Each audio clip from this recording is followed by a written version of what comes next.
Coming up next on NewsDepth, we have the latest with the presidential election. What brings people to the polls? Everyone has specific issues they care about. Japan watches the World Series of Major League Baseball.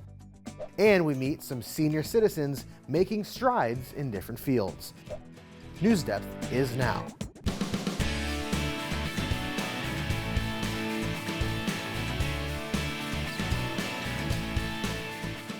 Americans have voted, and the next U.S. president will be former President Donald Trump.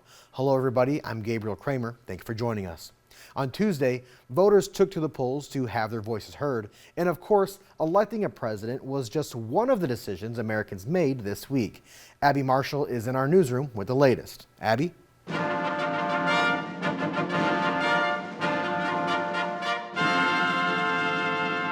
Donald Trump has secured a historic second term in the White House. Trump defeated Kamala Harris by securing more than 270 electoral votes, which is needed to become the president. Former President Donald Trump, now president-elect, is the second person in U.S. history with 2 non-consecutive terms as commander-in-chief.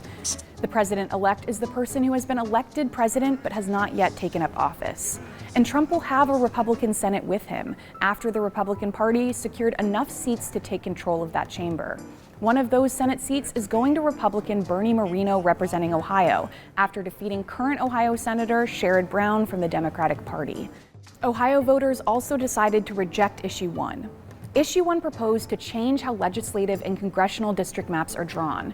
These are the maps that separate areas and neighborhoods into voting districts. Issue 1 would have replaced the 7 elected officials on the Ohio Redistricting Commission with a 15-member panel of citizens representing all parties. Back to you, Gabe. Thank you, Abby. The state of Georgia was amongst the battleground states in the 2024 presidential election. Both Vice President Kamala Harris and former President Donald Trump made campaign stops in the Peach State. And it was an historic election for one man near Atlanta. For the first time in his life, he took part in the political process. Tom Jones reports. Make me feel like I'm somebody.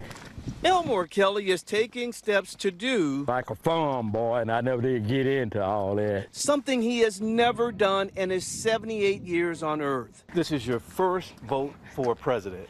Yes, For 76 years of his life, Kelly had never voted. never. He says he was too busy working on farms, trying to provide for his family. Also, he couldn't read or write. Kelly says it wasn't that he thought voting wasn't important. I kind of thought it was important, but I just didn't have nobody that pushed me to do that. Then he would see Danya Sorter during their daily walks 8 years ago. She spent years trying to convince him to register to vote. About 8 years later, we finally got him registered. It took some time and some convincing.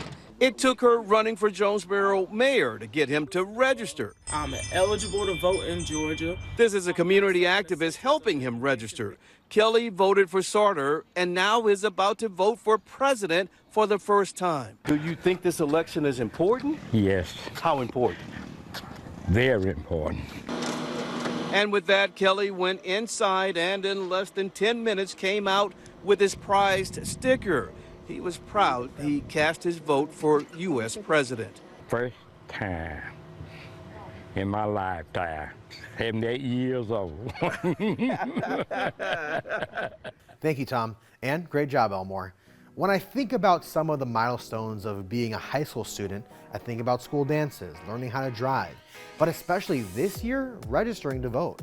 When I registered to vote for the first time and started to think about the decisions I was going to make at the ballot box, I was a little bit nervous.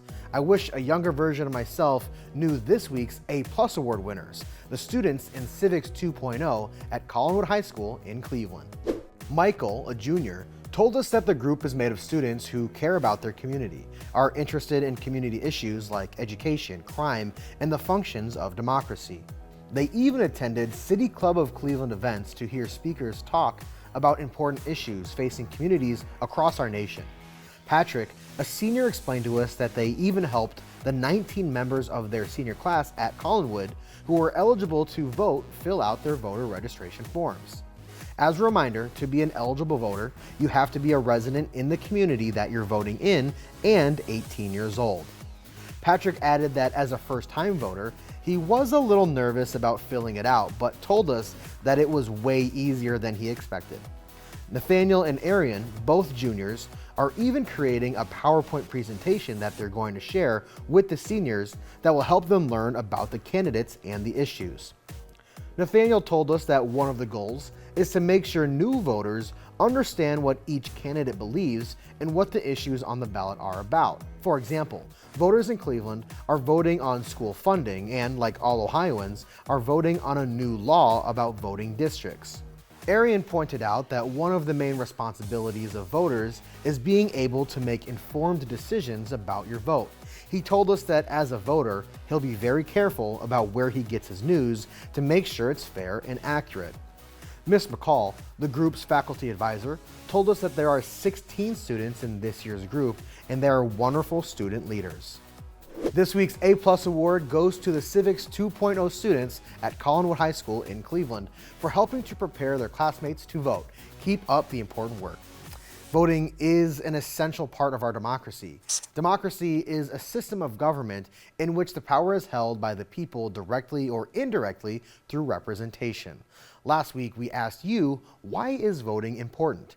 Let's give a platform to young voices in our state by opening our inbox.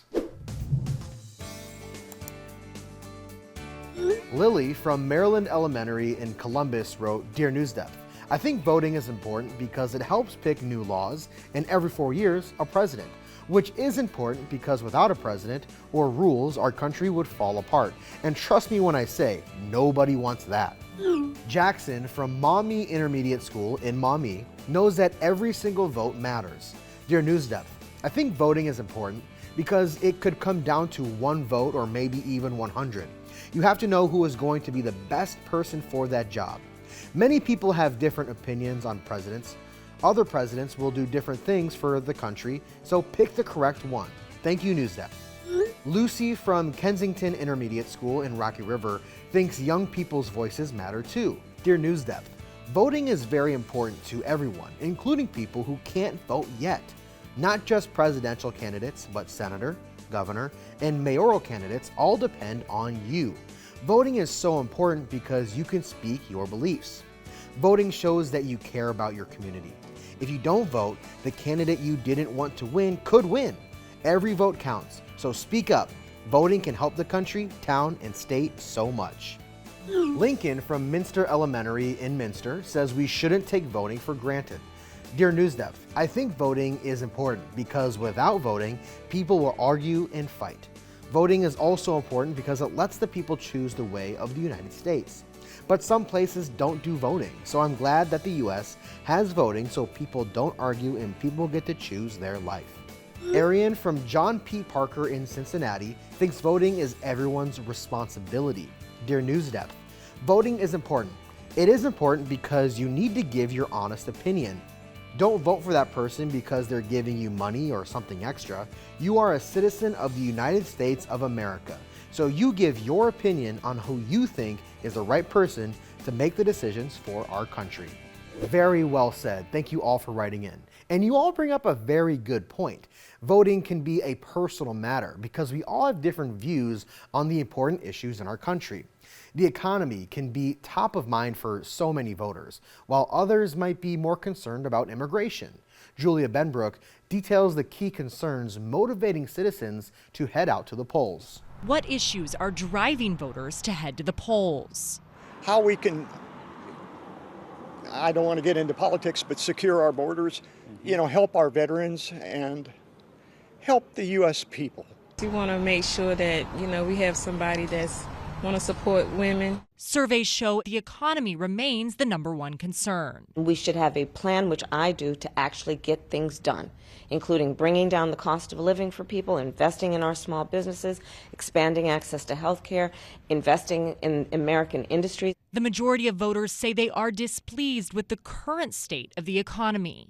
I will never apologize for defending America. I will protect our workers. I will protect our jobs. I will protect the birthright of our children to live in the richest and most powerful nation on the face of the earth. A new economic report came out this week, leading several economists and officials to say the economy has finally pulled off a soft landing, in which inflation is tamed without a recession, an exceptionally rare achievement. Thank you, Julia. The election was not the only thing bringing attention to the United States.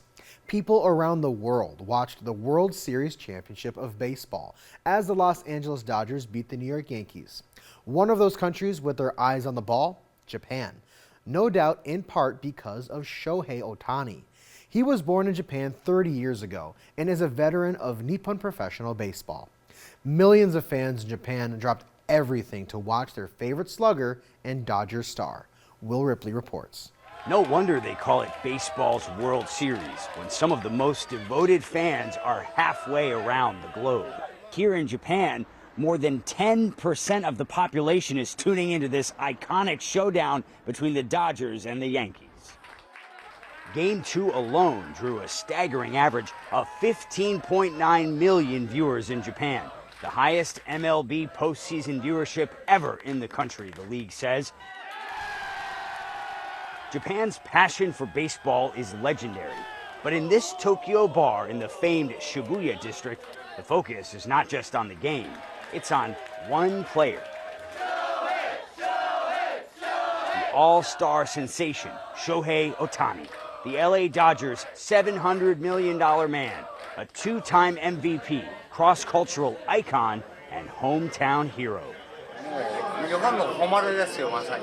Ohtani is an honorable person in Japan. Everyone shouts, "Ohtani, Ohtani," and it makes me so happy. We've never had anyone like him. He's our dear Ohtani. Wednesday night, Ohtani's Dodgers delivered. Go LA! We won! A Game 5 win in New York City, earning them the World Series crown and a place in the hearts of baseball fans around the world, from the United States to Japan. Thank you, Will, but I must say, go Guardians. An Arizona high school football player is taking life's hardships in stride. Everett is a sophomore and lost his foot after an accident in 2021. But now, a recent play on the football field has presented another hurdle. He broke his prosthetic foot. A prosthetic is an artificial body part, such as an arm, foot, or even a tooth, that replaces a missing part. Zach Perlutsky has the story. You'd be hard-pressed to find a harder worker and better teammate on the Perry High JV football team than Everett Watson Jr. Him as a person is the most selfless, not even just player, selfless person you could ever meet. Football hasn't been easy for the sophomore. It's kind of hard thinking that you're not going to be the same as everyone. And you're never going to be as fast as you are, you're never going to be as strong as you are. If I put this hurdle that seems insurmountable in front of me, then I've got something to keep reaching for. His parents, Everett Sr. and Yolanda, say the last 3.5 years have been a journey. Positive and inspirational. That's Everett. Everett plays D-line of the Perry High JV team, and in their game last week, made a tackle in the backfield. He had an amazing play. Excited, just a bunch of adrenaline. But then it was just my foot fell off. He was sitting on the bench, and he looks, he's like, "Coach, they broke my foot," and he hands me his foot. Everett's only prosthetic foot broke during that play. Because of his parents' new job, their insurance won't cover the cost of a new prosthetic right now either. His first response to any adversity is never to ask for support or ask for help, but he's just going to work harder. Marin Golden is known as Coach Mom and has developed a friendship with the Watsons over the past year. He has no clue how big of an impact he's made on so many people. Golden is helping organize a fundraiser to get Everett a new foot and back on the field this season. Until then, the 17-year-old is going to keep working, smiling, and being the best teammate that he can be. I can inspire people, you know? I could try to do my best to make people just happy. Thank you, Zach. In Arizona, 15-year-old soccer player Anaya has achieved one of her lifelong goals, to play at the World Cup. Currently, the Under-17 Women's World Cup is underway, and Anaya, being a dual citizen, she is representing the country her mom is from, Mexico. A dual citizen means when someone is a citizen of two countries at the same time. In her case, Mexico and the United States. Patricio Espinoza spoke to the teen about her big opportunity.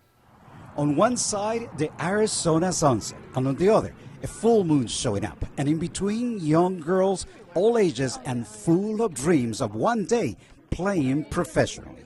The game, known around the world as football, here we call it soccer. And tonight, among these girls, one is getting a chance of a lifetime. Now you're 17. I'm 15. 15? Yeah. Are you going to go to the World Cup? Yeah. How's that feeling? I'm excited. It's a great feeling. And how is Anaya getting to the Under-17 World Cup, playing not for her country of birth, the U.S., but for Mexico? You are a dual citizen, Yeah. so you get to represent the United States or Mexico. Well, my grandma's from Chihuahua, and then so my mom's half Mexican. So then I got the Mexican citizenship. Anaya has grown up at this club. She looked just like these girls when she started out here. She will not be alone. All of us will be right there alongside of her while she's in the World Cup. Let's give her a round of applause. She may be strong on the soccer field, but tonight I can see tears in her eyes. After all, this field has been home for the last 10 years.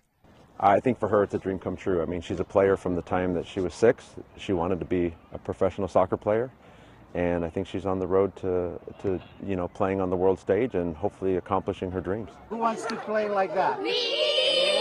Yes, dreams do come true, but there's more. Anaya is not just playing for her. It seems, know it or not, she's also paving the way for those who follow. I want to go to the World Cup. Awesome. What's your name? Olivia, Olivia. How old are you, Olivia? 9. 9. Well, good luck. We'll see you in the World Cup. One impressive player. Thank you, Patricio. Our state is also home to some very impressive women athletes. In today's No Ohio, Mary shares a story of Annie Oakley and our World War II softball team. Plus, she explains how Title IX opened the door for women to compete in all sorts of sports.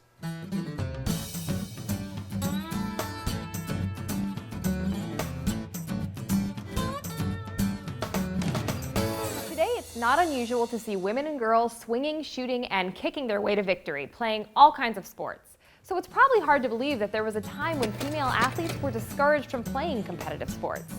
But some tenacious Ohio women push back against these norms just by doing the things they love. Annie Oakley, a sharpshooter from a rural community in western Ohio, shot down gender stereotypes when she became the world's most famous exhibition shooter, outperforming nearly every male competitor with her amazing trick shots. Other talented Ohio women found their calling during World War II. While men were overseas fighting, women filled the jobs they left behind, and that included professional baseball playing.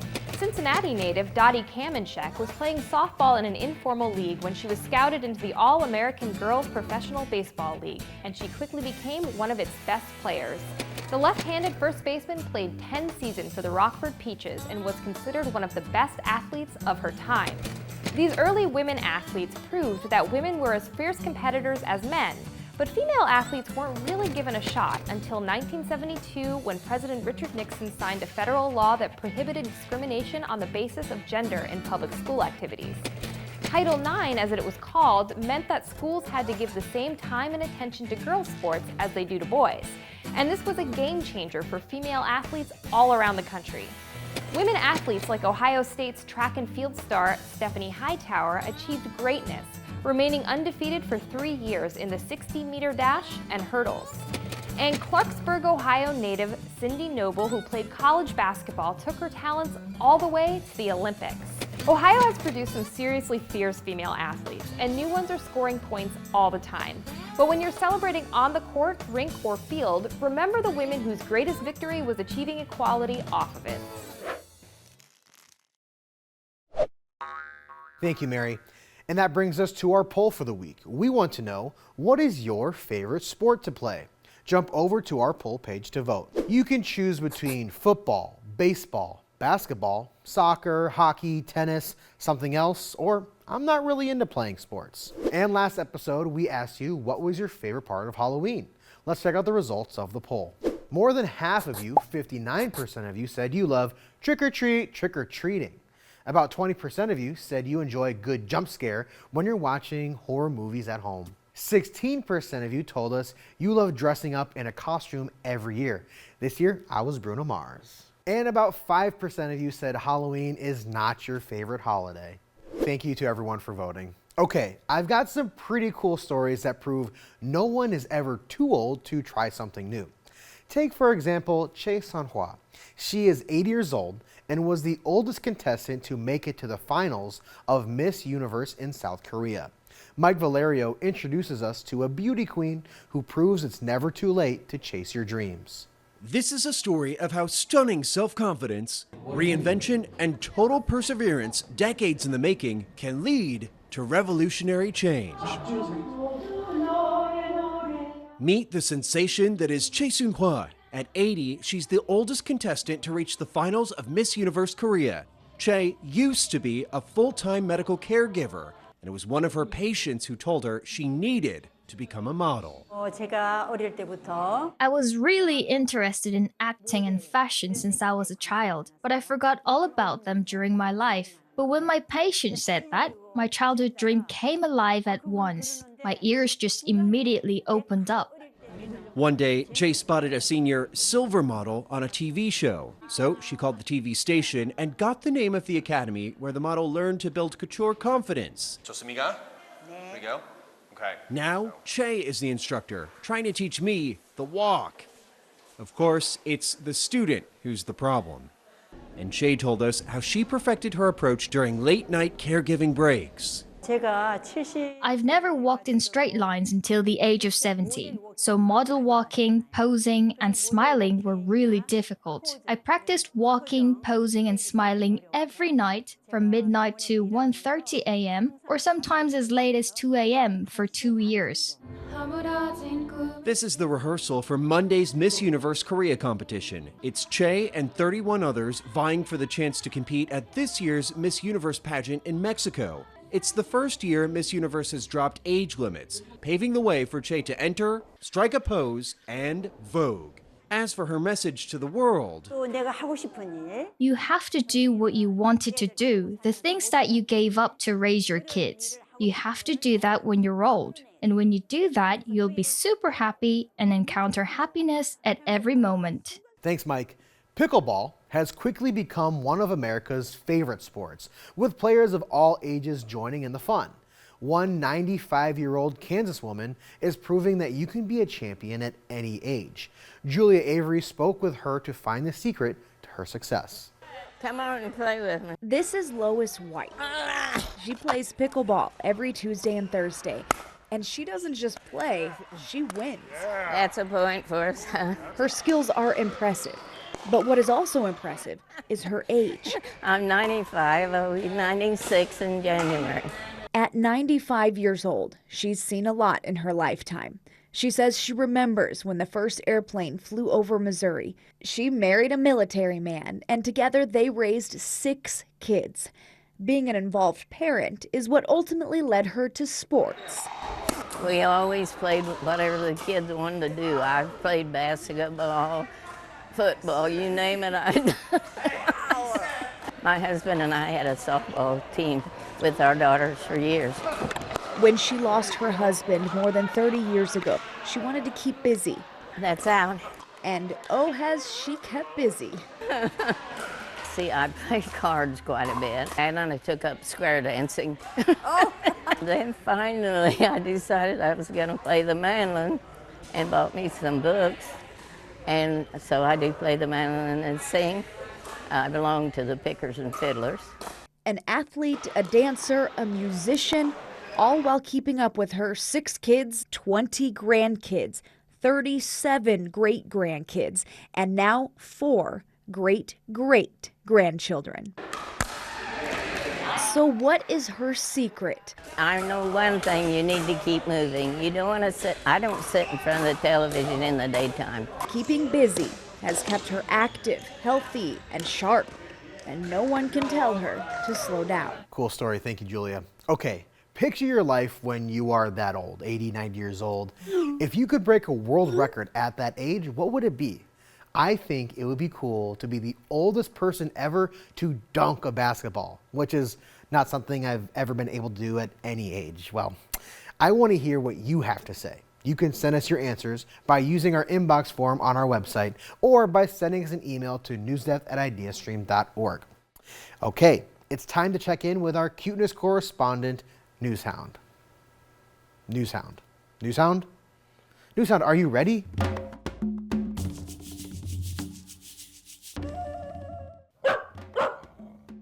Hey there, Newshound, finally. Where have you been?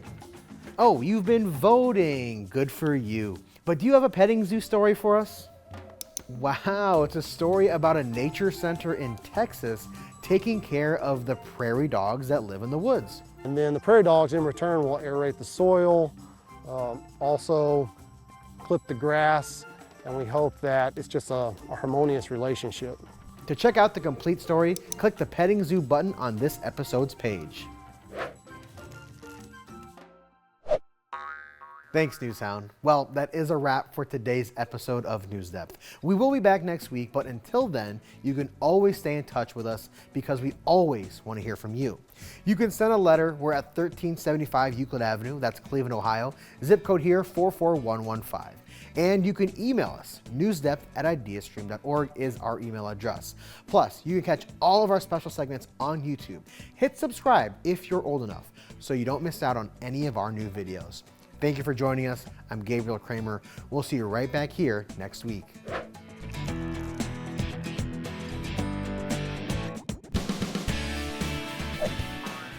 NewsDepth is made possible by a grant from the Martha Holden Jennings Foundation.